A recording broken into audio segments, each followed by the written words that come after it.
Our story kicks off in the main character's room on his birthday, complete with some video game posters and a cake on the table. With that, a knife slices into the cake, revealing its creamy, red berry filling. He takes a bite and yup, his face says it all, the taste is absolutely horrible. He furiously chucks the cake in the trash. That thing cost him a whole 29 yuan, money that would have been better spent on gacha pulls. Just then, our MC sees a post on his phone from someone giving thanks for a birthday cake. Staring at the screen, our guy wishes someone actually cared about him for real. He slumps back in his chair, bummed out, thinking it would be nice to get a simple, get well soon when he's sick. Then, he suddenly gets dizzy, collapses from the fever, and bemoans the fact that nobody is around to help him with such a simple wish. All of a sudden, he hears a strange noise, and a panicked man's voice cries out for help. A giant mouth full of sharp teeth appears out of nowhere, and the sheer size of the creature freaks him out. At that moment, a girl with dark hair tied up in a ponytail shows up on the scene. Our main character is suddenly a white-haired young man being attacked by a creature, but a powerful red bolt of lightning strikes the monster. The beast is engulfed in an intense red energy that seems to be disintegrating it bit by bit. A golden staff falls amidst the explosion as the creature's hand begins to vanish. Our young man watches the scene in shock, wondering what in the world just happened. If he just got isekai'd, as a woman's voice calls out, "Jiang," she approaches him on the ground and finishes his name, calling him Shio. With a furious look, she screams the last part of his name, P! And then she just decks him, chewing him out for running around recklessly in an interdimensional space. With that, our guy goes flying across the snow as the girl questions if he has a death wish. Lying on the ground in pain, he pieces it together. His new name is Jiang Xiaopai. It clicks instantly. This is just like those cliché stories. He's been transported to another world. This new place is the Star Martial continent, and it's buzzing with a bluish energy. The biggest difference in this world are the portals that connect to dimensions filled with fantastical creatures. Besides the monsters, a mysterious force called Star Force also flows out of these portals. As a result, a few lucky people gain the ability to perceive this power, becoming awakened. Potential of an awakened is measured by the number of star slots they have on their map, and the body he's currently borrowing belongs to Jiang Xiaopi, and awakened with a measly 9 star slots. The dark-haired girl then calls his name again. He recognizes her as Han Jiangshu, his stepsister, a prodigy with 30 star slots who's basically the chosen one. His sister helps him up from the snow while he complains about the cold, and a figure approaches them. Suddenly, a female voice yells out that she's finally found them. Our girl runs towards them, asking if Shu is okay. She hugs her friend, and our guy remembers that she is Xia Yan, a girl with 28 star slots. Xia Yan turns to him and teasingly calls him Little Pai Pai. She scolds him for running around in the interdimensional space, and he apologizes, embarrassed. The girl says his sister was extremely worried, and he promises not to do it again. He understands that his sister brought him here to train because the original owner of the body got cocky after awakening. During a hunt, he got lost and was running from 2 monsters, but Han Jiangshu saved him. Moment the MC senses something is off and stops dead in his tracks. He then remembers that his sister had only taken out one of the monsters chasing him. Just then, the second white monster appears before the group, and it does not look friendly. Our young man is completely terrified by the creature's surprise appearance. The beast lunges to attack. He yells for everyone to watch out. His sister pulls him to the ground to dodge, landing on top of him and making him blush. He turns beet red, flustered by how close his face is to his sister's. The older sister uses her ability, creating energy claws to attack the beast. Desolate Neat Wind, she launches a powerful attack against the white, furred monster. But she yells her friend's name, Xia Yan, asking for help in the battle. The brown-haired girl smiles confidently and says she gets the message. She uses her ability, Burning Flame, and her sword is engulfed in fire. She then swings her enormous flaming sword with all her might toward the creature.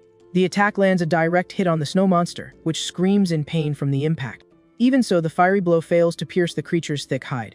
The force of the impact is so great that it sends the beast flying backward violently. She lands in the snow, a little surprised by the enemy's resistance to her attack. With a smirk, she comments that the monster's hide is pretty thick and high level.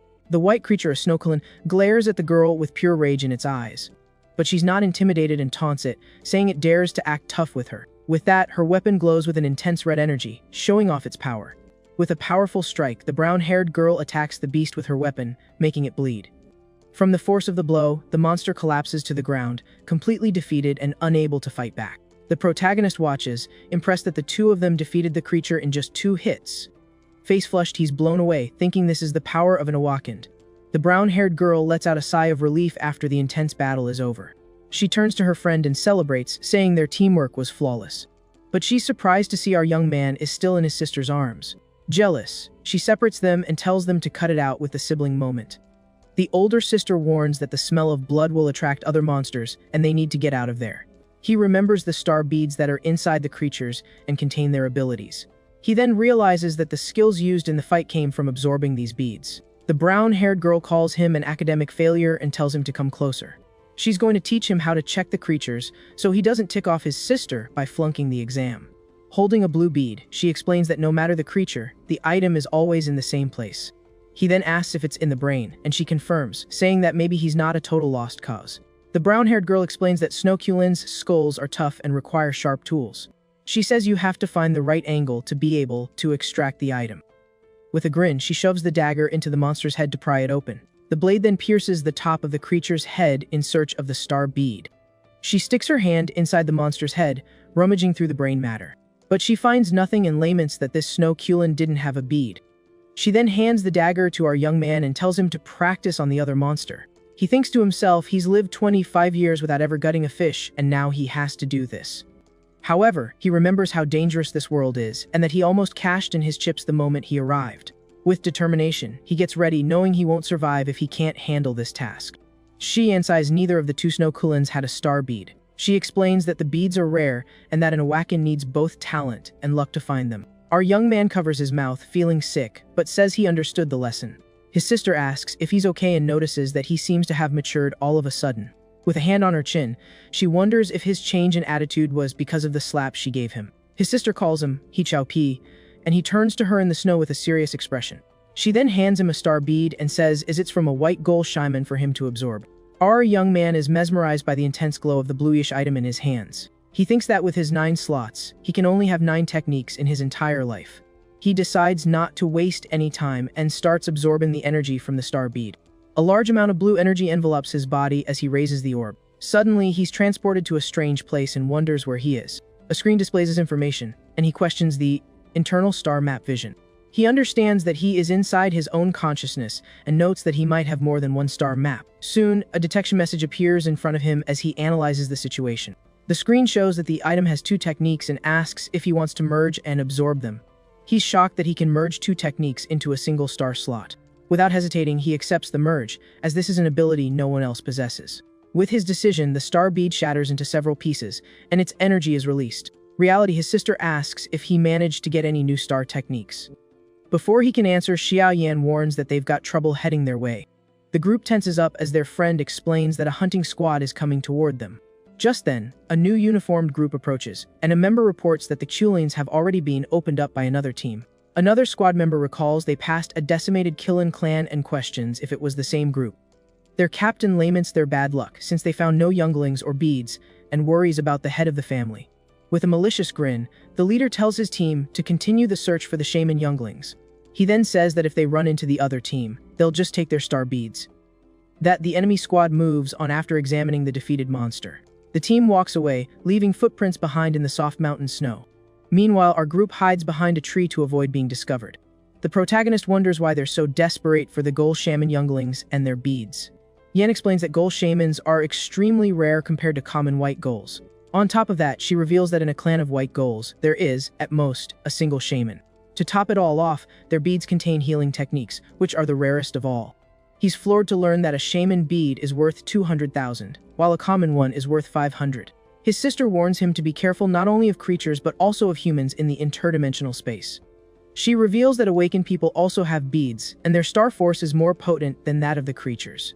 With that, our young man realizes there's a risk of being attacked by other humans in search of power. Totally bummed out, he understands why they were hiding and can't believe he ended up in such a dangerous place. Just then, his sister gently pats his head and says they need to leave the area. The girl notes that it's getting dark and their star force is low, so they need to head back to base. The group then begins their long trek back through the snow, leaving footprints behind. As they walk through the icy landscape, the snow continues to fall on the trio of awakened. The older sister notices he's quiet and wonders if it's because he didn't manage to get a technique. She then tries to comfort him, telling him not to put so much pressure on himself over it. But with a smile, he explains that he's just shocked by how brutal this world is. They continue walking along the mountainside amidst the relentless snowstorm. Suddenly, something starts to emerge from under the snow in a very mysterious and creepy way. Soon, the face of a white ghoul with sharp teeth bursts out of the snow right in front of them. To the group's horror, an entire horde of white gulls appears, surrounding them from all sides.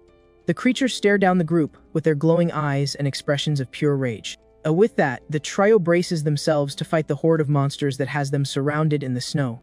Ishian is surprised as she counts 16 white gulls and wonders where so many came from. The older sister finds it strange, as these creatures are usually solitary and don't travel in packs. She concludes there must be a shaman in the clan, and the protagonist is shocked by the rare appearance. Her friend is worried, as they don't normally organize large-scale attacks against humans. At that moment, the horde of monsters charges toward the group to begin their assault. One of the white gulls roars fiercely, baring its sharp teeth to intimidate them. Without wasting a second, the brown-haired girl readies her sword, which becomes engulfed in flames. She then uses her ability Burning Flame and launches a powerful fiery strike at the monsters. The flaming attack lands a direct hit on one of the creatures, which is struck with immense force. Meanwhile, the sister protects the young man and uses her Desolate Wind technique to attack the horde. Right after, she prepares her Shattered Void ability, with red energy gathering in her hand. Her powerful attack hits the monsters in front, creating a massive explosion of energy. But one of the creatures manages to get past their defenses and charges toward our young man. The creature lunges with its sharp claws, ready to strike our defenseless MC. In that moment, the older sister looks at him with a very determined gaze. Without a second thought, she throws herself in front of him to protect him from the deadly blow. The monster's claws then strike her in the back, gravely injuring her in front of everyone. The force of the impact sends them both flying, tumbling down the mountainside. Their friend sees the scene and screams Shu Shu's name in terror. Our young man lands in the snow with his unconscious sister on top of him, not knowing what to do. He sees her blood staining the snow and is completely shocked by the situation. Lying in the snow, the girl doesn't respond, and the protagonist panics, screaming her name. But then he remembers the new star technique he just got called Blessing. Without hesitating, he uses the ability on his sister, and a warm light envelops her body. The dark-haired girl wakes up confused and wonders what that strange sensation is. She feels her body become light and float as if she were in an ocean of star force. Her back wound starts to itch as it heals rapidly from the new ability. Her whole body feels warm, as if she were in a very relaxing hot spring.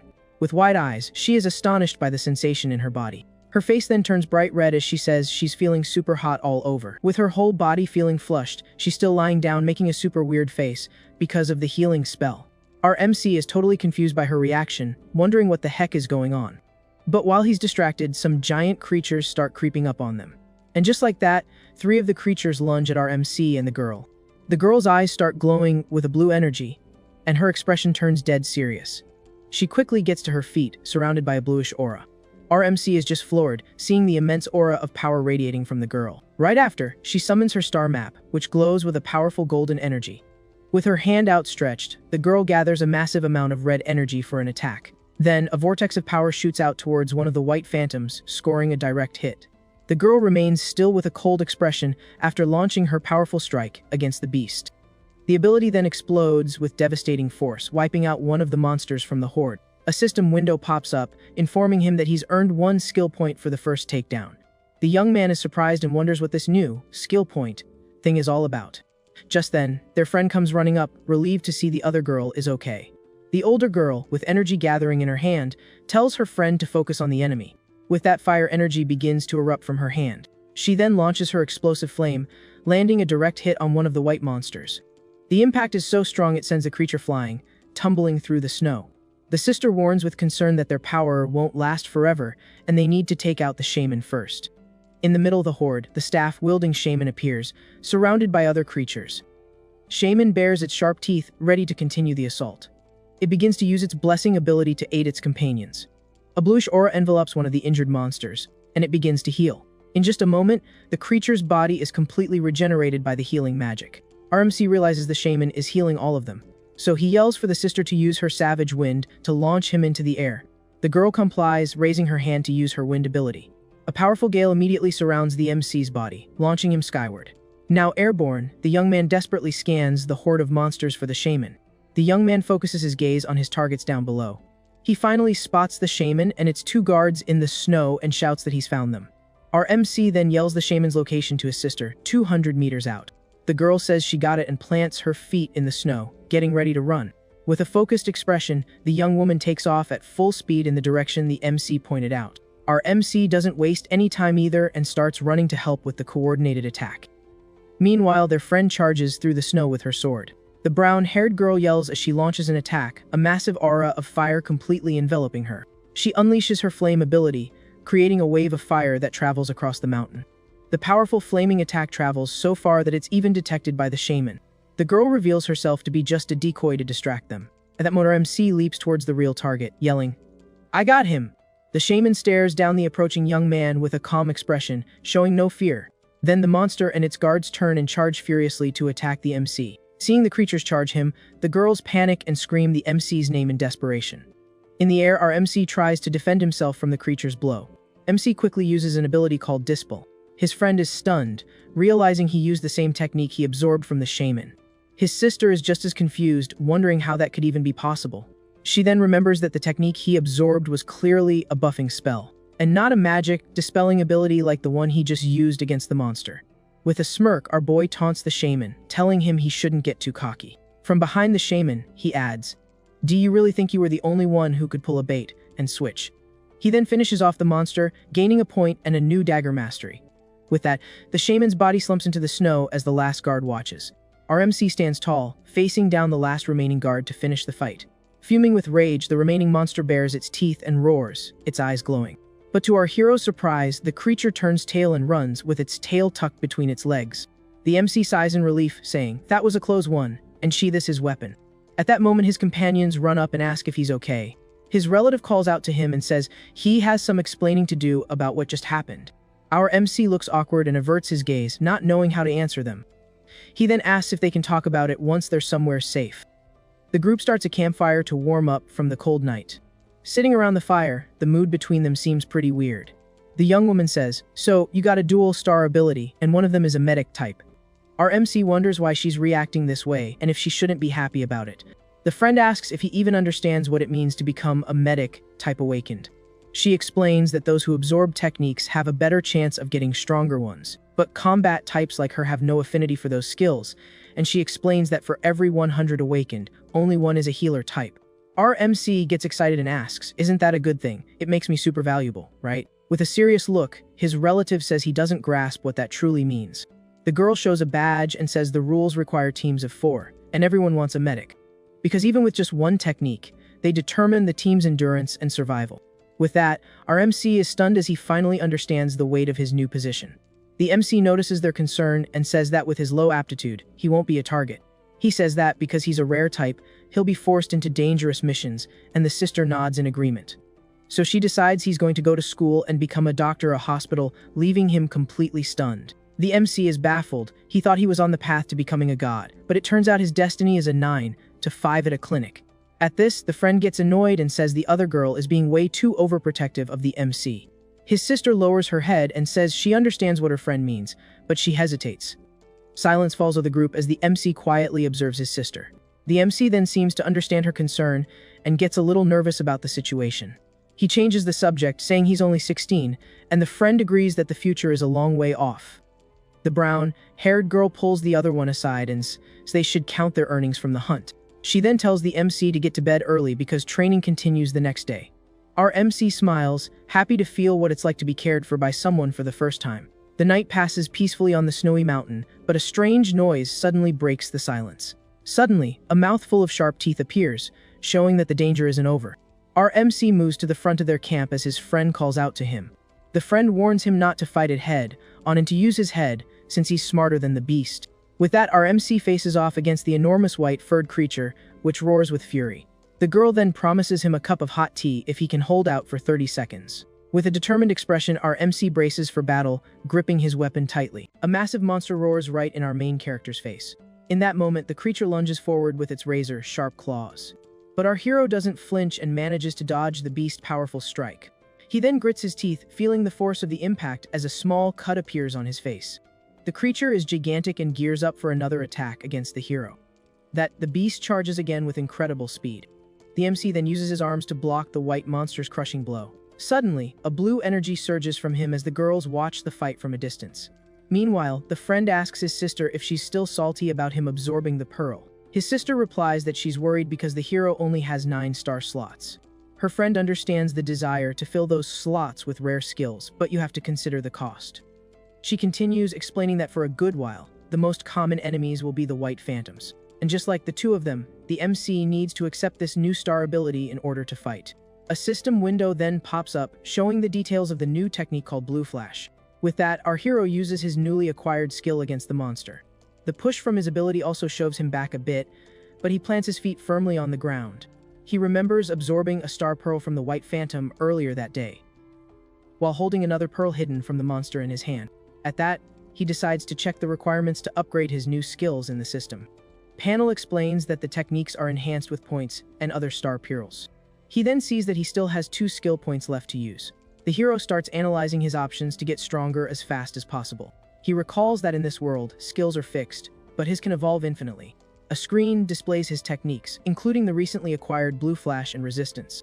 The MC calculates that to get from bronze to silver, he needs 10 bronze pearls. Determined to boost his strength, he decides to absorb the pearl's power without hesitation. Then a message confirms the pearl has been absorbed, and his star power has increased. His Blue Flash and Resistance skills have reached the maximum level for the bronze class. With that, both techniques evolve from bronze to silver, massively increasing his power. Back in the battle, the creature roars down at the protagonist. The creature once again lunges with its claws at the hero. Star chart glows intensely behind him. With his eyes glowing blue, the protagonist focuses completely on the battle. His sister then screams, asking if he's lost his mind, and tells him to get out of the monster's way. But the hero just clenches his fist tightly, showing his determination.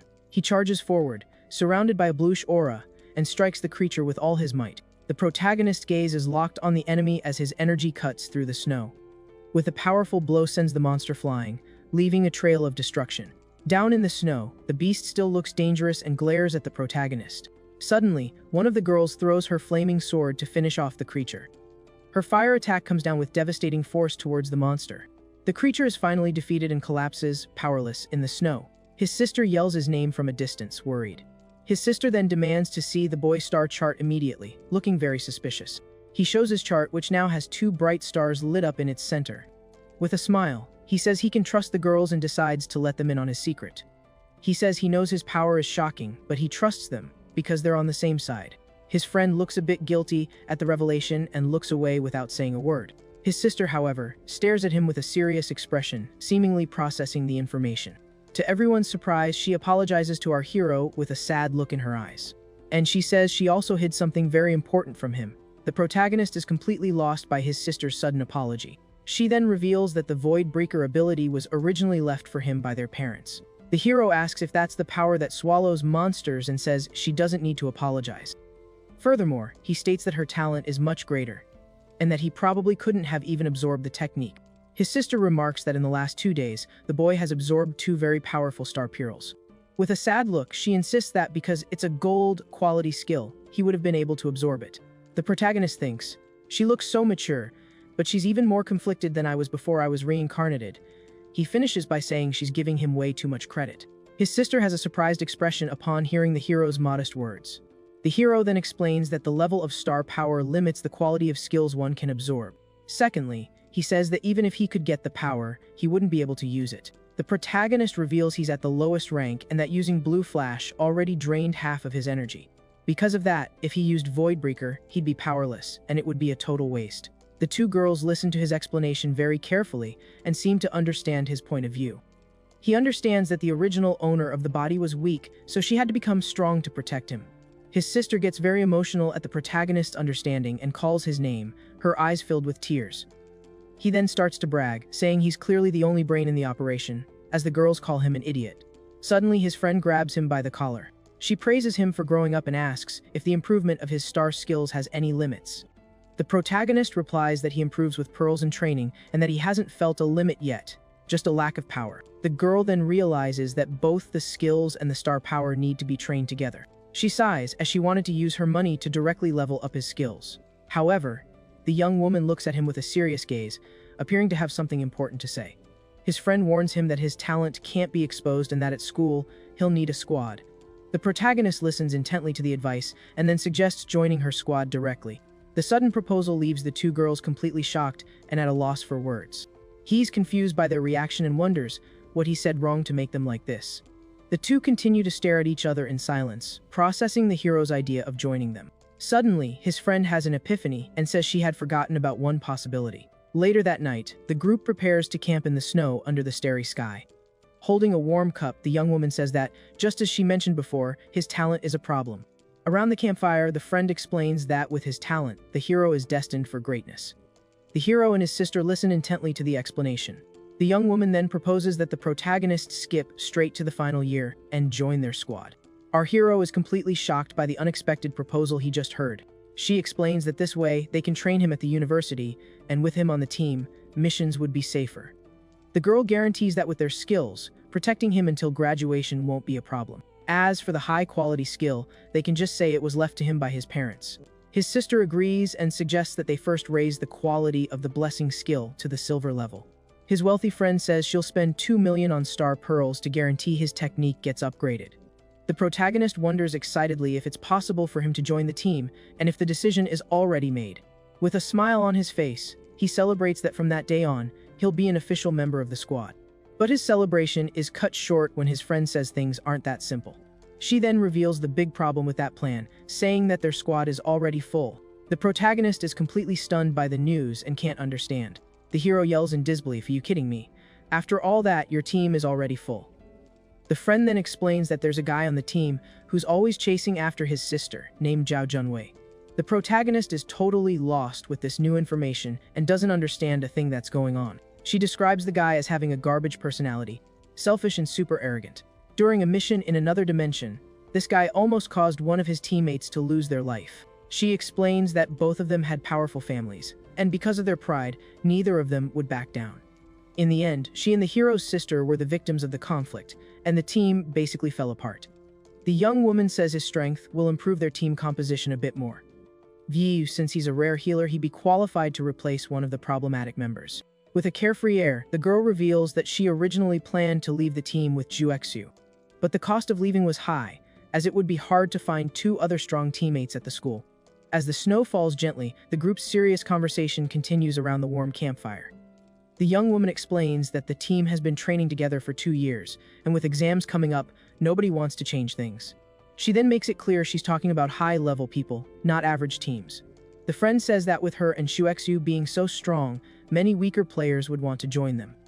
The young woman explains that if they left, they'd have to endure the wrath of their families and the school because of the rankings. His sister confesses that she's been blocking him for a year now and doesn't know how much longer she can keep it up. Firmly, she says that no matter the reason, they can no longer work with that guy. That's why she kept the team together. So the protagonist could make a surprise debut and give the rival the boot. The hero listens to the plan, and his expression turns serious as he understands the huge opportunity that has just appeared. She assures him that she'll handle everything at the school so he can skip straight to the final year without any problems. The flames of the campfire continue to burn as a very important decision is made by the group. The 2 siblings sit in silence, thinking about the proposal, while their friend waits patiently for their answer. The expression on the hero's sister shows that she's quite worried about the pressure he's feeling. She then stands up and tells the protagonist that it's okay and he doesn't need to feel pressured. The friend agrees, commenting that he has just matured a bit and they don't need to rush things. But the protagonist says he wants to try, not just for them, but to survive in this world. His sister is completely surprised by the hero's determination and maturity. With conviction, he affirms that he's going to do it, and that he definitely wants to join their squad. Extremely moved by her brother's attitude, the girl says his name, her chest swelling with pride. 7 days pass, and the place remains covered in snow. On the ground, we see another snow creature. The creature is wounded, and its red lifeblood stains the white snow. Our hero stands over the beast as a system notification pops up, saying his dagger mastery has increased. With a confident smile, he celebrates that he finally managed to take down a white phantom on his own and leveled up. Nearby, his friend watches him closely, looking impressed with the hero's progress. Shivering from the cold, the girl compliments him and jokingly asks him to use his star power to warm her up a little. The hero gets a bit flustered and replies that his skill is for healing, not heating like she thinks. Even so, he uses his blessing on her, and the girl is enveloped in a warm, golden aura. With an expression of pure bliss, she says the sensation is very comfortable and seems to be enjoying it a lot. Meanwhile, the protagonist and his sister stand side by side with a look of disbelief on their faces. His sister then announces that there's 1 week left before school starts and they need to leave the area. The hero gives a salute and replies that he got the message, ready for whatever's coming. Suddenly, a giant blue energy blast cuts through the air at high speed. The strike hits the ground right near them, causing a huge impact and catching them by surprise. With wide eyes, his sister questions what that thing is that just appeared in the sky. She then yells that it's a flare from someone asking for help and warns everyone to stay alert. The protagonist, with a serious look, asks if they should go check out what's happening. But his sister stops him and explains that the signal was fired for the area's guardian team. With a serious look, she says the signal is a warning that the area is dangerous, and they should leave. Meanwhile, a group of explorers runs desperately from a horde of giant white monsters. One of the guys is running in a panic, carrying something in his arms. The older sister yells for everyone to hide because danger is heading straight for them. Just then, one of the explorers tells his captain they can't shake the creatures. Another member of the group starts panicking, saying they're all going to be goners before the guardians even show up. Their leader is clearly stressed out by the whole situation. He preps a fire skill, a small sphere of energy forming on his finger. The captain unleashes an explosive flame, but the target was one of his own teammates. The guy hit by the fire is in total shock, calling out to his leader, completely confused. But the captain just smirks and says he'll report that he died heroically on the battlefield. Now the poor guy is left behind, surrounded by the horde of furious white monsters. The abandoned explorer screams in despair as he sees his terrible fate closing in. He reaches out his hand, watching his former partners run away, leaving him to perish. The enormous white, furred creatures close in on the young man. Meanwhile, our main character's group is watching everything from a distance, hidden behind a rock. Our MC is shocked by the sheer number of them, saying it looks like a parade of ghosts. His older sister then recognizes the men and says angrily that it's the same group they saw earlier. The explorer's leader is holding the shaman cub and says this is why they caused such a ruckus. Hearing this, our protagonist asks his older sister what they should do now. The girl tells him to wait, guessing that there must be two shaman clans there. Two shamans in red robes appear, sliding down the snowy mountain. The sister then realizes that they need the star pearls from these white shamans. She says this is a once-in-a-lifetime opportunity and they can't afford to waste it. At that moment, she yells out for her friend Xia Yan to spring into action. Xia Yan then leaps out for a surprise attack on one of the shaman monsters. In a coordinated attack, she strikes one of the creatures while our MC uses his blue flash on another. The charge fails, and their friend gets hit by a powerful blow that sends her flying into a tree. She then lets out a scream of pain from the heavy impact she took. Seeing his friend hurt, our boy shouts her name in desperation. Without hesitating, he crushes a red crystal in his hand to activate one of his skills. He then uses his blessing and a reddish energy flies toward his injured partner. The girl turns bright red and lets out a weird little sound as she receives the healing magic. His friend, with her face all flushed and a look of pure bliss, says that the feeling is incredible. But one of the monsters takes advantage of her distraction to charge straight for the girl. Even so, she doesn't seem to care and, with an excited smile, invites the creature to a fight. Then the young woman charges forward with her flaming sword, creating a trail of fire in the snow. Our MC is shocked and says she's gone nuts, but his sister complains that she's just wasting power. With an awkward smile, he thinks that maybe his blessing was a little too good for her. His sister then says that having a healer on the team has made her overconfident and reckless. Because of that, she says they can't count on their friend, and that she'll lure the ghost shaman to them. The older sister asks our MC to watch her back while they get ready. Just then, one of the white creatures roars and charges furiously toward our boy. The beast gets right up in his face with its sharp teeth, using a taunt skill. He's now face to face with the monster but keeps his cool and braces for the blow. And with a swift move, he shoves his blade into the creature's head with all his might. Right after, he stands over the defeated monster as his eyes glow. A system notification pops up, informing him that he's gained an extra skill point. The protagonist wonders how he's still getting rewards, even when his teammates are the ones doing the takedowns.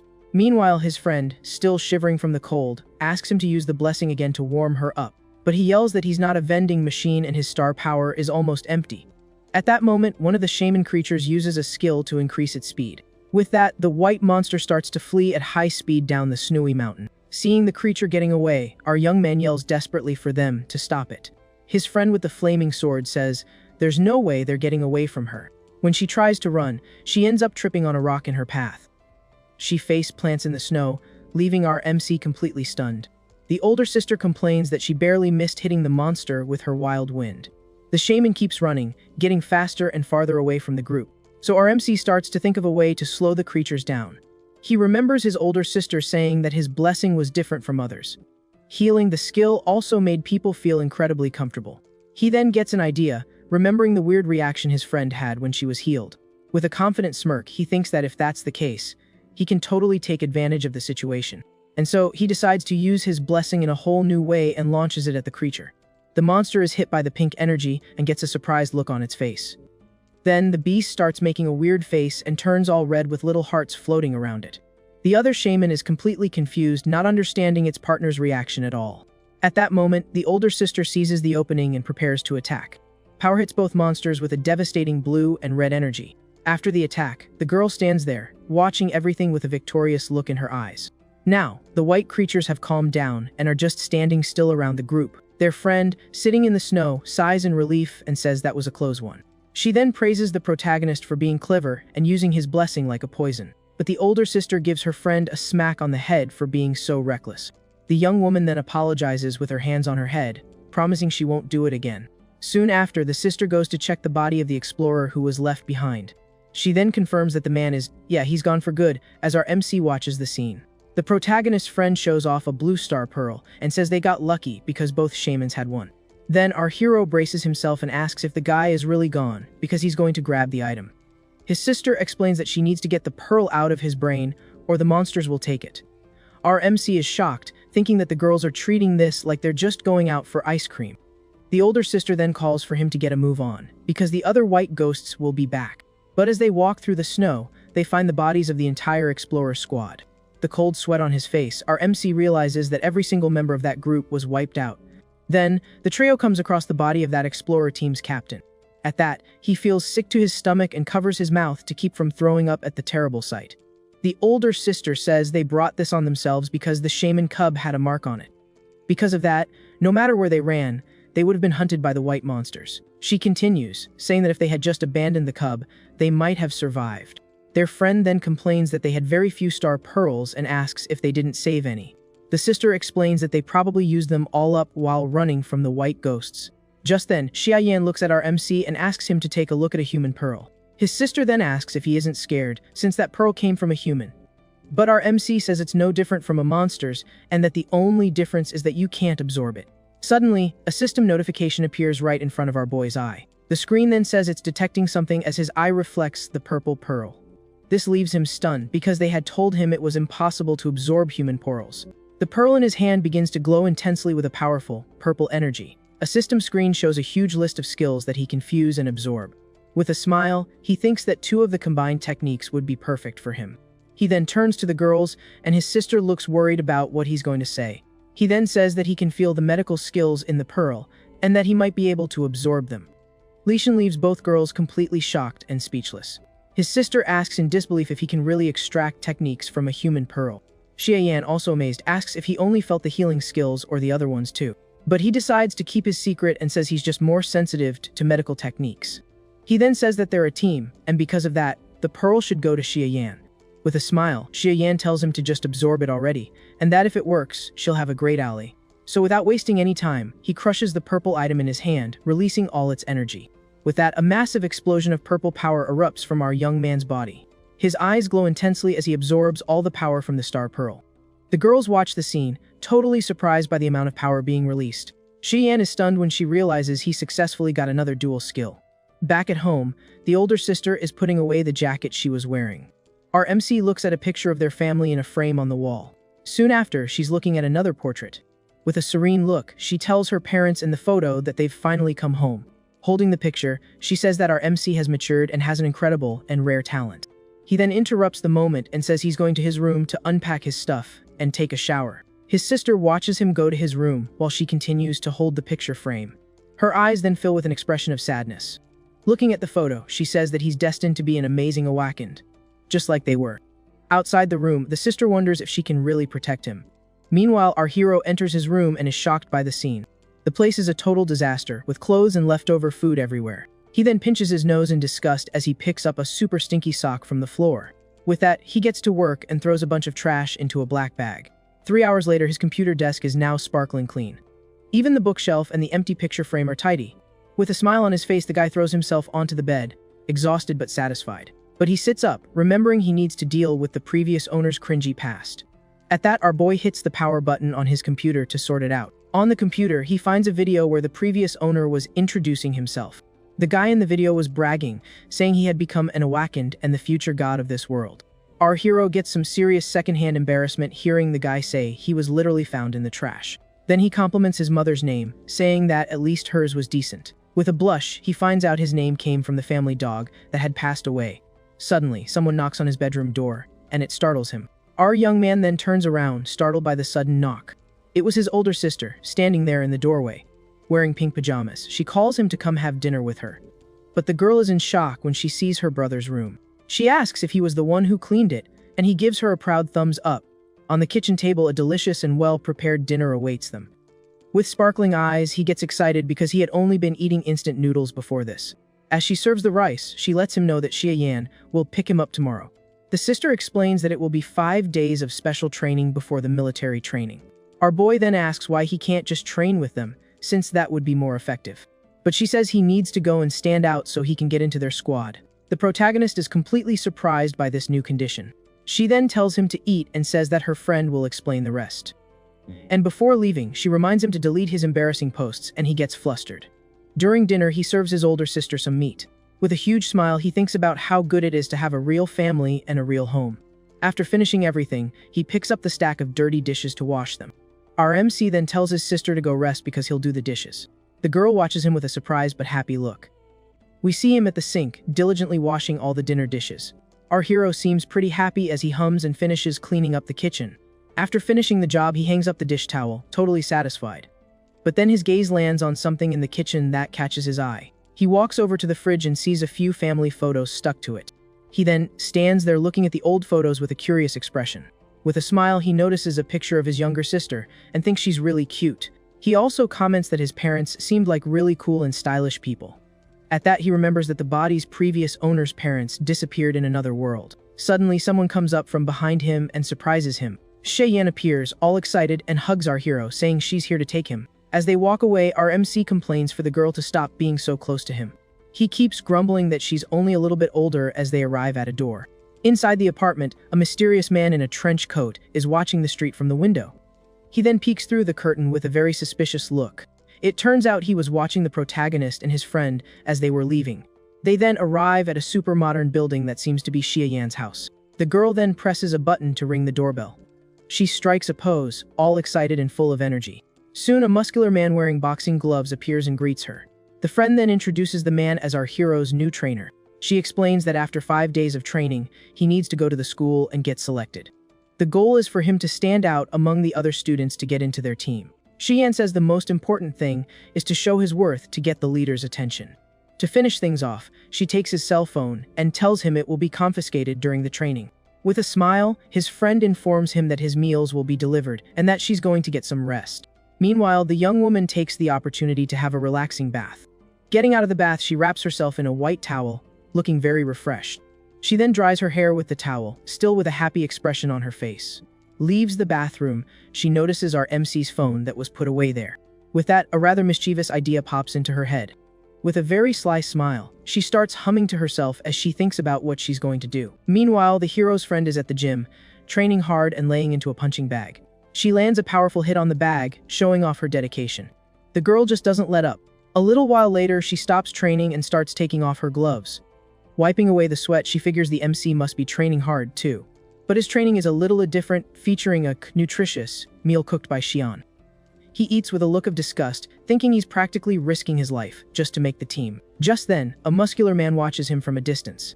The trainer thinks about how the kid wakes up at 4 in the morning and trains his tail off until 9 at night. And without any slack, he always crushes his daily tasks, giving it his absolute all. The instructor thinks anyone else would go nuts with this kind of intense training. He's never seen a kid this tough. We see the luxurious home of Shine's family. Inside, the girl's father looks completely floored by the news he just got. His wife asks him why he's so worked up. Her father reveals that the girl brought a boy home with her 4 days ago.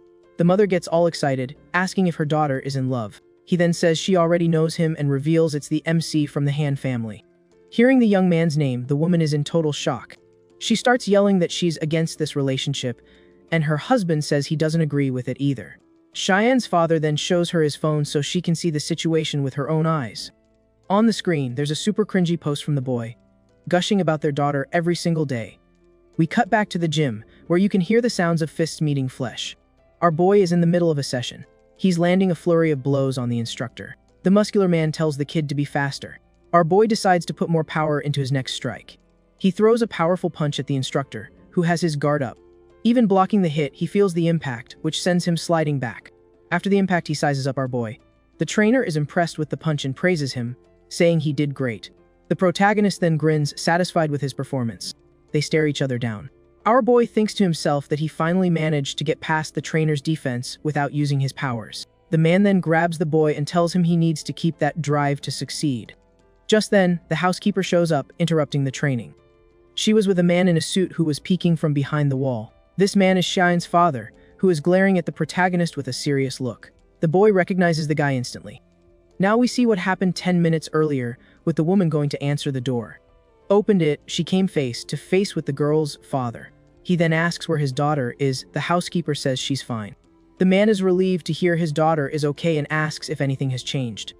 The housekeeper gets a bit nervous when he asks if anything's different. She reveals that the young man arrived 4 days ago. Shine's father starts to panic after the old woman reveals something to him. He can't believe his daughter locked his friend's son in the basement of their house. The housekeeper says that Xian hired a personal trainer for the boy. Hearing about the training, the girl's father gets even more confused. The housekeeper then invites the man to come downstairs and see it with his own eyes. He agrees to go down and check out the situation. And when he gets there, he's surprised to see that the boy really is training. The protagonist turns around and recognizes Shine's father. The man says he's happy the boy still remembers him after 10 years. With an awkward smile, the boy says he doesn't need to worry. He thinks that with the original owner's personality, he's lucky he wasn't kicked out on the spot. The muscular man gets excited and says the sunset is perfect for a barbecue. He then tells the housekeeper that he's heading out to eat. The protagonist's eyes light up at the word, barbecue. The boy gets all hyped up and starts repeating that he wants barbecue too. And so, they get ready to go out and grab some delicious kebabs. Our boy eats the kebabs with gusto, saying the food is amazing. Meanwhile, Shine's father watches the young man with an attentive gaze. The man says he's happy with the boy's change and that his parents would be proud. Our young man thinks about the original owner's parents, who have been missing for years. He then asks if people who disappear into other dimensions can ever come back. The girl's father replies that nobody knows, as the portals are still a mystery. He reveals that the Pioneer Legion, where the boy's parents were, explores these dimensions. And with that, we see the group of explorers who are the protagonist's parents and their team. In this world, new dimensional portals appear right in the middle of cities. To investigate these places, an organization called the Pioneer Legion was created. They are always the first ones to enter the portals to assess the dangers of the new location. Their mission is to see if the materials and creatures there can help humanity. They also need to check if the monsters are too dangerous or if the place is impossible to live in. And based on that, they decide if the new world can be explored or if it needs to be destroyed. Pioneers make huge sacrifices so that others can use these portals. He then reveals that this legion is the most dangerous team, and the boy's parents were part of it. With this, he hopes the boy will work harder in the future to honor his parents. Our young man then asks which dimension his parents disappeared into. Shine's father is a bit taken aback by the direct question. He says the boy can't go there now, but he can reveal the name of the place. And the name of this dangerous place is the Dragon's Nest. The man says he needs to get stronger to one day go there and get some answers for his parents. Fist, our boy shows that he's determined to do exactly that. Our boy repeats the name of the place where his parents vanished to himself. Seeing the boy's reaction, the man becomes thoughtful. To change the subject, he asks when the young man is going back to school, and he replies that Xian will take him. The older man then says that his daughter is being very strict with the training. Our boy immediately defends her, saying he was the one who asked for a tougher workout. The man is surprised because he barely mentioned his daughter, and the boy already jumped to her defense. He gets the completely wrong idea and says the young man should focus on his studies before thinking about dating. Our protagonist is totally confused, not getting what the older man means by that. Our boy asks what kind of romance he's even talking about. The man gets annoyed and accuses him of posting on a blog about his love for Xian for 4 days straight. And with a smile on his face, our boy admits that he is, in fact, the love-struck blogger. However, he quickly reveals that the girl confiscated his phone on the very first day of training. And so, we arrive at the 5th day of our protagonist's training. Sitting in a lotus position, he activates his Starlight Power Boost skill. The system announces that he's at level 4, and that every 5 levels there's a power bottleneck. The trainer says the plan is complete, and that he needs to head to his next client, so he says his goodbyes. Suddenly, the protagonist turns around, surprised, and shouts a woman's name. Just then, a young woman with purple hair and a blue coat appears in front of him. The young man asks if she's already back from the snowfield, and the woman confirms she is. With that, she tosses a bag at him and he quickly asks what's inside. The woman reveals that they are white phantom starlight beads. Aryun opens the bag totally excited. He's shocked and wonders if she defeated every single phantom in the snowfield. The woman asks if that's not enough and says she can get more if he needs them. Our boy is speechless and blushing completely at her kindness. Our hero then realizes the truth behind his friend's actions. He understands that she went to the snowfield just to get the starlight beads for him. At this, the boy gets super emotional over her kindness. Without a second thought, he gives her a big hug, catching her by surprise. With a smile on his face, he thanks her for everything she's done for him. She then gives him a little pat on the back, accepting his thanks. The woman then says he's a silly boy and that he never needs to thank her. She hugs him back, making the moment even sweeter. But with a serious look, she asks him to explain the blog posts. She shows him her phone with several photos of him and Xian together. Seeing that, our protagonist starts breaking out in a cold sweat. He yells that the photos are fake and that he wasn't the one who posted them. The boy accuses Xian of making the posts to stir up trouble between them. His friend then sighs and says she figured as much. She then tells him to use the beads to see if he can level up. The system shows that his skills are at bronze level 4, needing 6 more points. He remembers that he reached level 4 by taking 2 beads from a fallen hunter and 2 from monsters. So, our young man takes one of the starlight beads from the bag, which glows brightly in his hand. With a determined look, he crushes the starlight bead to absorb all its power. He then absorbs 4 beads at once and uses 2 skill points to level up.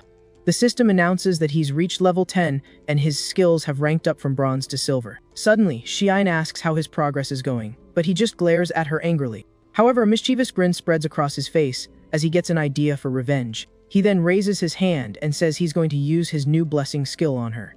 At that, the girl is enveloped in a faint pink aura. The young woman is completely confused, not understanding what's happening to her body. Suddenly, the woman's mind is transported to a tropical beach with a bright, shining sun. She feels a warm breeze.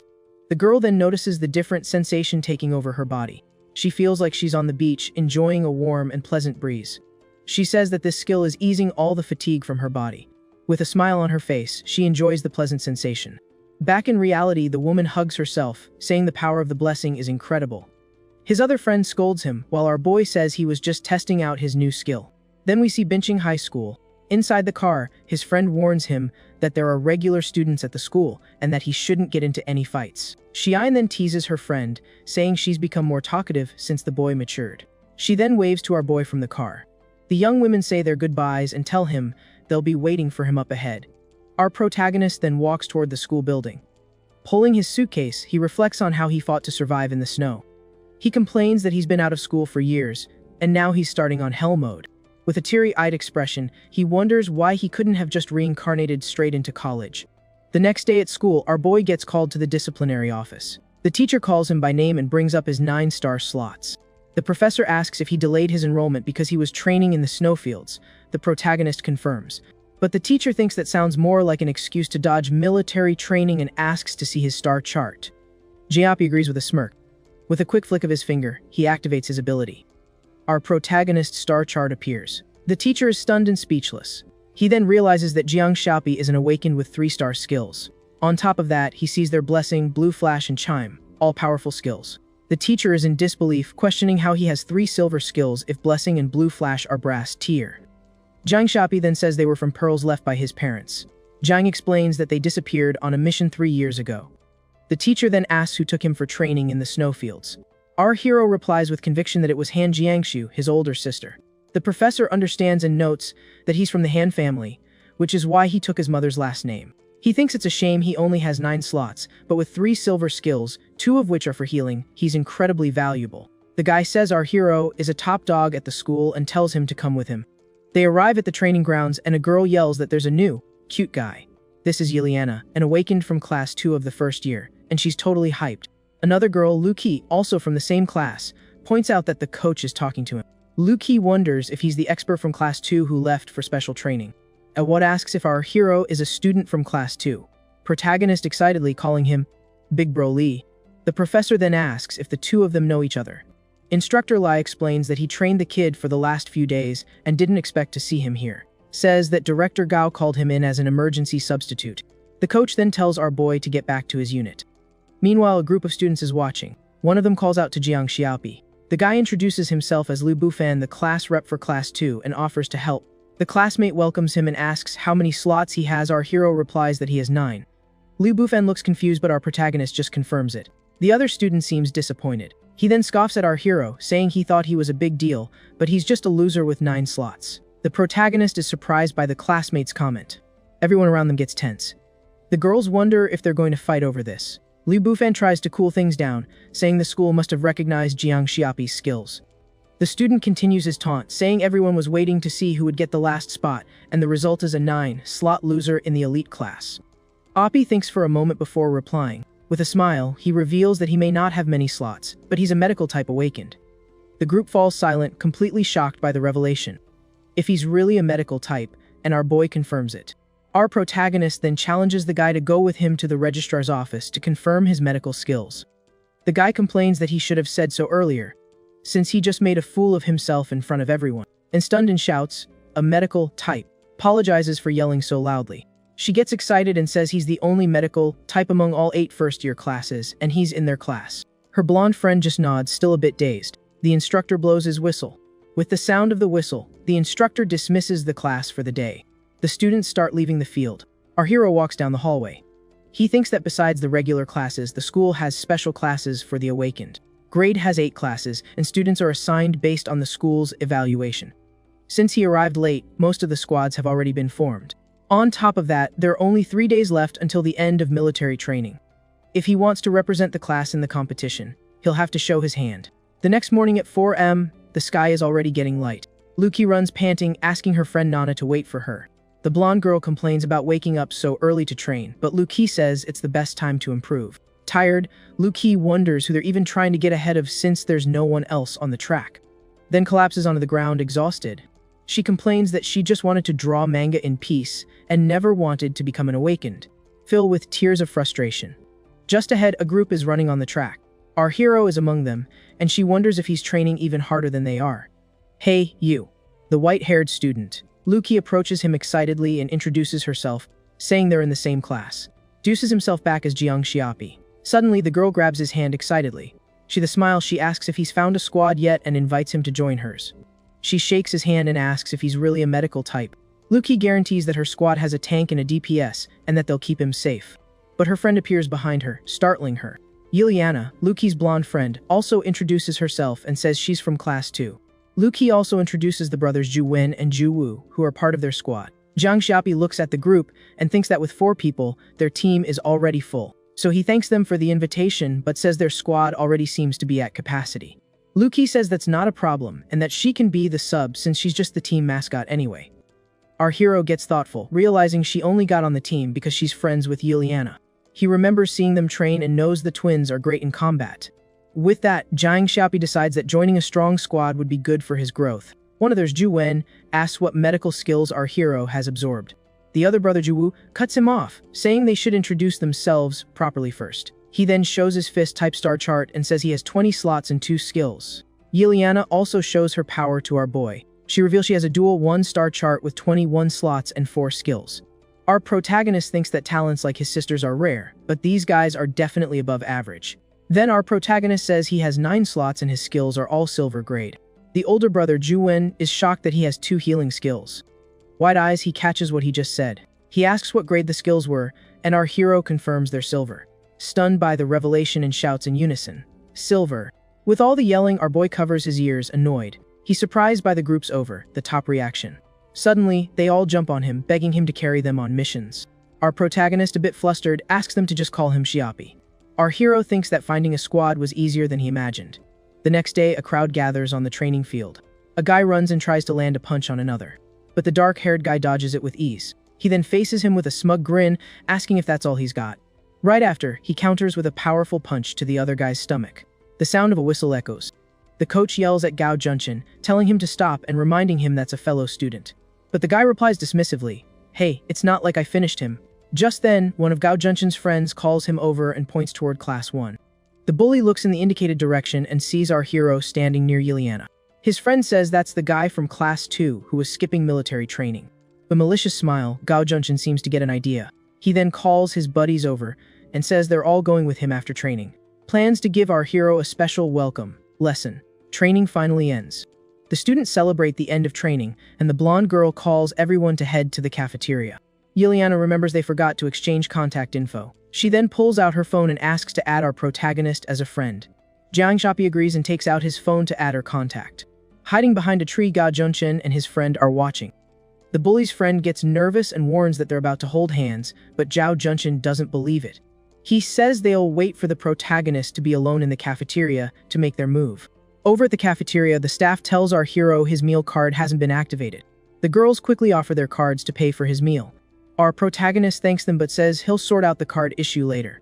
The protagonist's friend tells her sister to look at the protagonist. Yan, our hero's sister's friend, comments that our boy has made some friends. Sister Han Jiangxu watches without saying a word. Jiang Xiaopi sits down to eat with his new friends.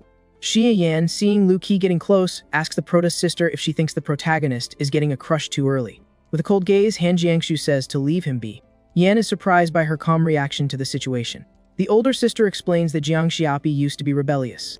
But ever since she knocked some sense into him once, he's changed completely. She concludes that making friends his own age is good for him. In despair, Xia Yan laments that she's turning into a worrywart mom. Our protagonist is looking at his phone as he leaves the cafeteria. He's thinking about telling his sister he found a squad when someone calls his name. Yapi turns around, confused. It's Gao Junchen with his friends inviting him for a walk. Our hero tenses up, realizing the group's intention. They then grab his arm, forcing him to go with them. The protagonist thinks he never got bullied before, because he was basically invisible. He's then shoved into a dark room. Gao Junchen glares at him and calls him by his name. The bully accuses him of getting close to the girl he has his eye on. Our hero then asks who they are. The guy draws his sword. He stomps his foot hard on the ground. Then he introduces himself as Gao Junchen, the top dog of Class 1. Jiachen says angrily that he dares to go after the girl he likes. With that, he decides to teach our protagonist a lesson and lunges at him. Our hero dodges the blow, which narrowly misses him. Jiang Xiaopi then thinks that the name Gao Junchen sounds very familiar. The protagonist dodges another strike. He then remembers that Gao Junchen and Gao Junwei must be from the same family. Our hero gets serious and wonders if the guy is trying to take him out for good. Just smirks, gripping his weapon tighter. The guy boasts about his family's power and says he could cripple our boy without any consequences. He gives a confident smile. Our hero says they're breaking school rules. Zhao Junchen replies that it's just a little practice. The bully's friends surround our boy to intimidate him. Jiang Xiaopi then reveals that he's a medical type awakened. The bully's sidekick starts laughing, not believing what he just heard. Both of the bully's friends laugh out loud. He then says it doesn't matter what kind of awakened Jiang Xiaopi is, because he's trash with only 9 slots. The sidekick then orders the others to grab our hero. The two goons grab Jiang Xiaopi, pinning him down. Our hero then twists one of their arms, slams him hard onto the ground. The other friend gets furious and yells that he dared to fight back. Our boy then prepares to attack the other one too. He then lands a powerful punch on him. From the impact of the blow, the guy spits out a mouthful of blood, thrown backward, and he slams hard against the wall. Is shocked by our hero's strength. The other classmates are frozen in place. Our protagonist then glares at the bullies. Jiang Xiaopi then uses his blue flash and lands a powerful kick on the bully. He follows up with a direct punch to another guy's jaw. Gets furious and yells that our hero is too bold. Stares him down. He then activates his blessing skill to affect Gao Junchen. Then drops his sword. Is frozen in place. What is this feeling? As he blushes all over, the bully breaks into a cold sweat, not understanding what's happening. With that, our protagonist appears behind him with a terrifying smile. Jiapi lands a solid punch right in Gao Junchen's face. He says the guy thinks he's hot stuff because of his power and status, but that doesn't give him the right to be a tyrant, and unleashes a flurry of blows on him while he's on the ground. Zhao Junchen begs him to stop and says he's going to tell his brother. Our hero replies that this is just practice, and if you're going to bully people, you have to be ready to get bullied back. One of the bully's goons screams that his ribs are broken. Our hero asks if what he said about it, courting a little, is true. Our protagonist tells them not to worry. He then reveals with a smile that, as a medic, he can heal all their injuries. The school looks peaceful and sunny. A student told the protagonist's sister what was happening to him. Han Jiangxu runs desperately, hoping nothing has happened. With a powerful kick, she bursts through the classroom door. The older sister yells for everyone to stop and blames herself for not looking after her brother. But as she enters, she's confused by what she sees. Han Jiangxu notices the broken sword on the floor. The student who came with her asks if they made it in time, and if anyone got hurt. He is shocked by what he finds in the room. The protagonist's sister sees all the bullies lying on the floor. She then calls out for Jiang Xiaopi. Han Jiangxu runs to him and worriedly asks if he's okay. Han Jiangxu explains that his class's communications officer told her he saw him being dragged away by other students. She says she saw his last unanswered message and came looking for him. The older sister is relieved he's okay and tells him to go back to training, and she'll handle the rest. is confused. Our hero thinks she's got a clear conscience. He then says there's nothing to handle, that everyone's fine, and if she doesn't believe him, she can just ask them. One of the bullies quickly agrees, saying they were just practicing with Brother Pai. The guy thinks that Jiang Xiaopi is a monster because he beats you up, heals you, and then beats you up again. While elsewhere in the school, Zhao Zhongchen is crying in the hallway, calling for his brother. He complains that our hero's blessing skill felt like poison. The guy then says the protagonist destroyed the blade his brother gave him and asks for revenge. The older brother tells him to focus on training to get a good ranking and not to annoy their mother. Zhao Zhongchen cries and his brother promises to get him a new wooden sword. The older brother then says that Gao Zhongchen is his most important little brother. Zhao Zhongchen says goodbye to his older brother, saying he's going back to training. The bully's brother is lost in thought. He remembers the name Jiang Xiaopi, Shir's useless brother. Elsewhere in the city, our hero and his squad are having dinner together. Yilian girl apologizes to our hero for dragging him into this mess. Lu Qi says there's nothing wrong with her friend being charming, and that Gao Zhongchen is a total jerk, and they should report him to the teacher. Our boy says there's no need to report him, as this is a fight between men, and he's already handled it. Zhu Wen, one of the twins, says they got what they deserved and that from now on, they'll stick together to help him beat them up. The other twin agrees and says they should stay together so they don't get caught alone again. He praises Lu Bufan for calling Senior Han for help, and that Senior Han is the commander of the school's top squad and a living legend. Our hero then reveals that Han Jiangshui is his sister. The protagonist's friend is surprised. Because his sister is the #1 girl in school and the commander of the top squad, Qi screams in shock, "The ice goddess is your sister." Our protagonist is confused by all the titles and wonders what ice goddess means. Our protagonist takes the opportunity to mention that his sister's squad is having some internal issues. His teammate Zhu Wen is shocked and asks if he can even get into the squad with only 9 slots. Jiang Xiaopi says it's difficult but not impossible, and that his sister hopes he'll shine during the training. He explains that he's the only medical type awakened in his year and one of the few in the entire school. Yuliana says that being a rare medic with 3 silver skills, the teachers will see him differently. She advises him to think about himself since his sister's squad takes on dangerous missions. Our hero smiles and says he trusts her because they're family. Then he apologizes because if his plan works, he'll have to leave their squad. The group is silent for a moment. The brother Juwu looks at him thoughtfully. With a slap on the table, he says that if Jiang Xiaopi believes it's the right path, he should follow it. Zhu Wen agrees and says they'll always be brothers and will support his decision. Our boy asks if they aren't mad at him. The blonde girl says they wouldn't hold him back and that she was just worried about him. His teammate Zhu Wu says they're the ones taking advantage of him since he'll help them get a good ranking. Lu Qi cries, saying it's a shame because it's rare to have such a strong medic on the team. Her blonde friend teases her, saying she's just sad because she won't be the sub anymore. Our protagonist thanks everyone and tells Lu Qi that his reward will be hers. The girl refuses, saying what's his is his. Jiang Xiaopi raises his soda can and says their friendship is worth more than any reward. He chokes on his drink, and his friend scolds him for the dramatic scene. 3 days later, the competition between the freshmen finally begins. In the stands, some girls are commenting on the cute freshman this year. One of them is filming the event while others comment in the live chat. This is Su Ru, a third-year student who likes to document daily life. Suddenly, one of the students yells for her to look at the field. On the field, a student from Class 1 is surrounded by an aura of lightning. He looks furious after being completely electrocuted. His opponent wields a sword and a sphere of energy. The student from Class 1 immediately surrenders. The winner turns and says that was boring. Class 1 is then declared the victor. Su Ru is impressed with the quality of the guy's silver, grade star skill. She comments that this year's freshmen are very talented. One of the guys turns and looks around as if searching for something. He then finds who he was looking for. The bully points and yells Jiang Xiaopi's name, telling him to just wait. Our hero's group looks back. The guy swears he'll make our hero regret everything in the arena. Su Ru is confused, not understanding what's happening. The bully's older brother comments that it seems their little brothers have some beef. He tells our hero's sister that the next match is between them. The older sister tells him to shut up. She glares at him furiously and tells him to be quiet. The guy shrinks back and agrees to obey Commander Han. He says he's just worried about her brother, but if she doesn't want to hear it, he'll shut up. Suddenly, the sister's friend places a hand on the guy's shoulder. She says, "Excuse me," and passes by them. She approaches the proto-sister and asks if the first-year finals have started and where Jiang Xiaopi is. Xian says that after their match will be the third-year final. Su Ru holds up her phone to record. She remembers the name Jiang Xiaopi, the guy from the Class 2 team. She thinks about his performance in the previous fights. In the previous matches, our boy did nothing. He just stood there while the others won for him. So our protagonist and his team won easily. Su Ru thinks he was just getting carried by the twin brothers. One of the twins says that after the match, they can vote to kick his team out. Luki is worried about our hero since he already beat up Gao Junshin. The blonde then grabs a water bottle. Yiliana says they only know our hero has the blessing skill, but don't know his true power.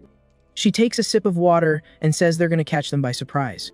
Zhu Wen comments that Gao Junshin has considerable strength and probably underestimated our boy last time. Our protagonist warns that their team's assassin is agile and dangerous for Yiliana, but he trusts Yiliana's firepower, which can wipe out enemies with a single blast. Blonde explains that explosive flame is slow to charge and easy to dodge, plus it can hit allies. Our hero says if they can immobilize them, hitting them will be easy. He then explains the plan. Yiliana will start charging explosive flame, and he'll use health boost on the first one who charges in. The instructor announces that it's Class 2's turn, so they head to the arena again. In the stands, the crowd gets excited for the next fight. The announcer calls the next match between Class 1 and Class 2. With everyone ready, the announcer asks the participants to enter the stage.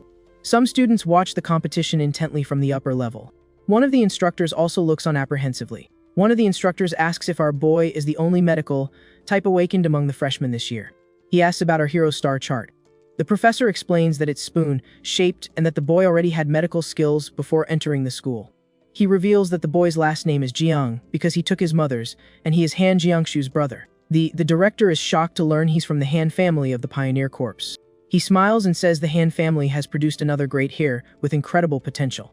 The professor with glasses comments that the boy is the opposite of his sister. He explains that Han Jiangshu is a genius with 56 star slots, and our protagonist only has 9. The director is disappointed and yells, "Only 9 star sly." Behind the scenes, two instructors are in a heated argument, accusing each other of trying to poach the prodigy student using dirty tricks. Meanwhile, on the court, the tension rises as a teacher points to the center, where the students are gearing up for the showdown that will decide everything. The atmosphere in the gym heats up as our hero's team faces off against their opponents, ready to prove their worth in a supervised training duel. With steady steps, Jiang Xiao leads his team into the arena, flanked by Xia Yan and their new teammate, exuding a confidence that intimidates their rivals.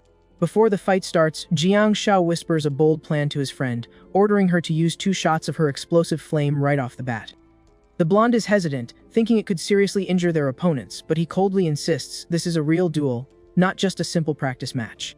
With a calculating look, our hero explains that the overwhelming power of the attacks will force the referee to intervene, securing an instant win for their team. He even adds a mischievous smile, reminding her that the school has healers on standby, so there's no reason to hold back. Even though she's nervous and breaking into a cold sweat from the pressure, Xia Yan agrees to the aggressive strategy, placing her full trust in her new strategist's leadership. Walking side by side, our hero predicts that the arrogant Gao Junshin will be the first one to charge at them, falling right into their prepared trap. Curious about his certainty, the girl asks how he can possibly know exactly what the enemy will do before the fight even begins. At that moment, he gently places a hand on her shoulder. The sudden closeness and the touch make Xia Yan blush as he leans in to whisper.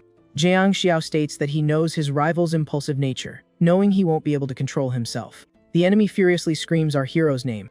And just like that, the referee's whistle blows, signaling the start of the battle. The red flag is waved forcefully, and the ref gives the signal for the long-awaited combat to begin. Without wasting a single second, Jachin draws his blade and goes on the offensive. He's not messing around and unleashes his star map, yelling that he's going to wipe the floor with all of them. In the stands, the crowd's jaws drop, shocked that he revealed his full power right from the start. The students explain that for a physical fighter to do that, it means he's taking the fight incredibly seriously. With his body cloaked in blue lightning, the rival charges like a demon toward our hero's team.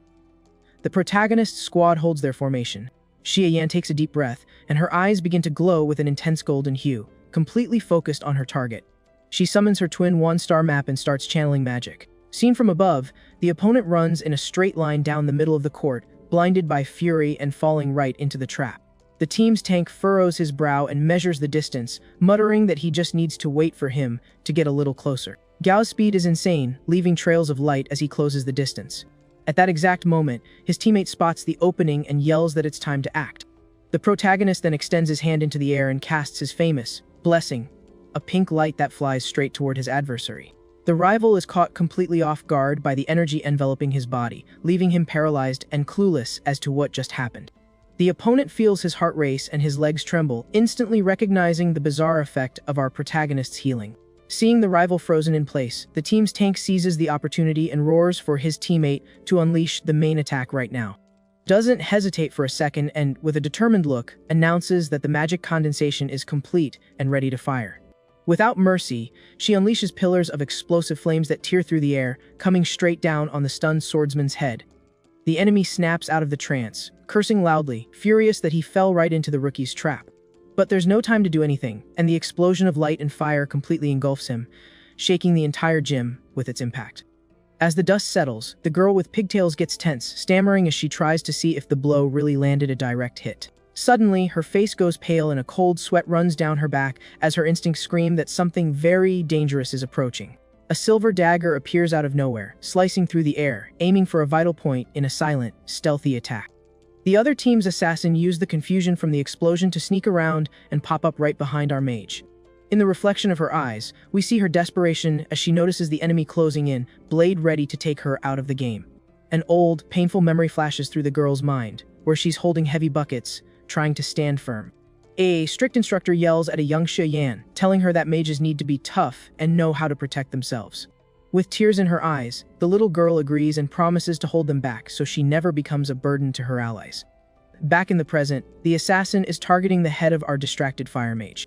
The protagonist senses the imminent danger and yells desperately to warn his friend before the worst can happen. The rogue then snaps back to reality. Thanks to her training, the blonde's reflexes are sharp, and she grips the handle of her weapon with all her might to react.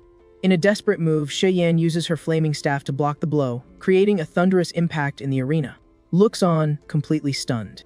The audience and his friends are in shock, not quite understanding what just happened in that insane exchange. Suddenly, the attacker retreats, feeling a strange chill run through her entire body, leaving her dizzy in the middle of the fight. Seeing this, our hero cracks a sly grin and praises his friend's quick thinking for buying him time to act. Because in that brief moment, he had reached out and launched his sneaky healing ability straight at the unsuspecting enemy. The so-called blessing hits the assassin dead on, causing her to tremble and groan uncontrollably as a pink light surrounds her. Now the opponent is completely flushed and panting, struggling to stay on her feet against this bizarre healing sensation. Our protagonist doesn't waste any time and yells for his partner to seize the chance and unleash 2 fire explosions. Shi-Yan hears the command, and her eyes burn with determination as she prepares the finishing blow for her enemy. The rogue's eyes widen in panic as she sees the imminent attack, unable to move because of the toxic healing. Without a shred of pity, the mage nails her opponent, releasing a blast of violent flames at point-blank range. The impact is brutal, creating a golden explosion that rocks the arena and sends everything nearby flying. Seeing the severity of the damage, the referee immediately raises the red flag to end that student's participation in the match. When the smoke clears, we see the girl collapsed on the ground, completely out of commission and eliminated from the competition. The crowd goes wild seeing a mage fight in close combat and are shocked to realize that Jiang Xiao is actually a healer.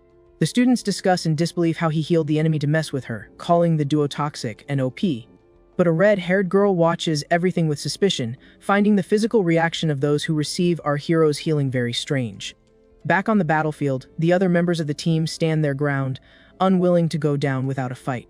The 2 remaining teammates charge forward, shouting that they won't let the blonde mage steal the whole show.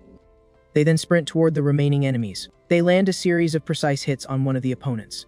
And then there was one. The opposing team's leader watches his teammate go flying and scowls, realizing he's now alone against the dangerous duo. With his ego bruised, he bellows, demanding that our hero stop using that nasty healing and fight like a man without his dirty tricks. But Jiang Xiao isn't the least bit intimidated and appears in front of him in the blink of an eye. The healer accepts the challenge to not use magic and smirks, reminding his opponent that they've had a physical disagreement before. At that moment, the bully's face turns pale as the memory of the beatdown he got in the storage room comes flooding back to haunt him. Then our boy starts giving the guy a massage, with a few slaps. He gets all kinds of free massages, to the face, to the stomach. Is such a great masseur, he even uses his leg. In the stands, one of the losing team's classmates panics and screams desperately for the referee to stop the one-sided thrashing. However, the referee remains impassive, announcing that the fight continues since the spoiled rich kid hasn't passed out or tapped out yet. The protagonist then grabs his opponent by the collar, but even completely battered, the pretty boy keeps cursing and making threats. Hearing this, Jiao Shu just sighs in disappointment, asking if all the young master of the great family is good for is barking and whining. Since he refuses to give up, our healer channels all his energy into his closed fist, determined to knock the rival out for good, as he's so stubborn. Finally, the swordsman can't take the beating anymore and collapses to the ground, completely out of the fight after learning the biggest lesson of his life. Watching their leader get massacred, the other member of the rival team panics, and his legs tremble so much that he collapses to the ground, scared to death. Without a second thought, the blonde guy throws his hands up in desperation, yelling that he forfeits the match before our hero decides to pay him a visit. His hand trembles in the air, signaling total surrender, because no one there wants to become a punching bag for a fighting healer who hits harder than a tank. The last remaining opponent looks around and realizes he's all alone against the protagonist's entire team in an unwinnable situation. Seeing that the fight can no longer continue, the referee raises the flag and announces the overwhelming victory for Jiangxiao's team to a round of applause. Class 2 erupts in joy, flooding the court and shouting that they're the best as they celebrate their classmates' insane performance in the arena. Xia Yan is surrounded by her friends, who are hyping her up, praising her courage and strength during the intense battle that just went down. While the losers hide their faces in shame, the students acknowledge that our protagonist's duo is truly terrifying and way too incredible. Upstairs, the teachers observe everything intently, commenting that the rookie's performance was far above what was expected for their level. The teacher in the black uniform frowns, noting that Jiang Xiu used personal grudges in his strategy, and that his healing ability is very odd. The other teacher adjusts his glasses and reveals that the boy's blessing is silver quality and has a mutant effect that causes those bizarre symptoms in the target. He admits with surprise that mutations in star abilities are extremely rare and that this is the first time he's ever seen something like it happen right in front of him. The other one puts a hand on his chin, thoughtfully trying to process how a student with supposedly low talent managed to acquire such a rare skill. Then they mention that the boy's parents were legends, which would explain his strength, but it's still a mystery how he absorbed such a power with his low aptitude. Our hero smiles sarcastically and comments to his teammates that one man's loss is another man's gain, making light of the tense situation. Suddenly, heavy footsteps echo on the wooden floor, indicating that someone who isn't very happy is coming to have a word with the winning group. The brother of the losing team's leader approaches the protagonist. The loser's brother points furiously at the medics carrying his unconscious brother away and accuses our boy of using excessive and cruel force. But Jiang Xiu couldn't care less and starts cleaning his ear, asking with a bored tone if the Hothaid suddenly became the match referee. The rival freezes, not understanding, so the protagonist adds that he's not a ref, but actually a professional psychic. With a provocative smirk on his face, he asks if the bully wants him to read his fortune right there in front of everyone. Then our hero points a finger in the guy's face and questions who exactly he thinks he is to come demanding anything from him. That was the last straw, and the opponent becomes enraged, charging a ball of energy in his hand, ready to attack right there on the court. But before the fight can start, the instructor appears, blowing her whistle loudly and ordering everyone back to their sides immediately. No funny business. The aggressor knows he can't disobey a direct order, so he huffs in anger and turns to leave, swallowing his pride. Before leaving, he warns that he'll be waiting for our healer in the afternoon tournament to settle the score for real. The scene cuts to the cafeteria, where we see a tray piled high with delicious food, because after all that drama, you can't fight on an empty stomach. Our protagonist devours everything like it's his last meal on Earth, stuffing his cheeks like a hungry squirrel. Suddenly, someone gets his attention, making the boy stop chewing. A smiling, brown-haired guy approaches the table with a tray in hand, introducing himself as Lu Wei, our hero's sister's teammate. Jiang Xiu stops eating for a moment and stares at him, remembering this is the guy who was having trouble with the arrogant rival, and asks if his sister mentioned him. Chewing with his mouth full, the protagonist sizes up the guy's appearance, and thinks to himself how someone so good-looking ended up on the front lines just to take a beating. The guy strikes a heroic, sparkling pose and proudly declares that his calling is to be the team's shield, protecting his comrades from any danger. But the pose doesn't last long, and he shivers in fear, whispering that he'd rather face monsters than look back and see Xia Yan in a rage, because she's terrifying.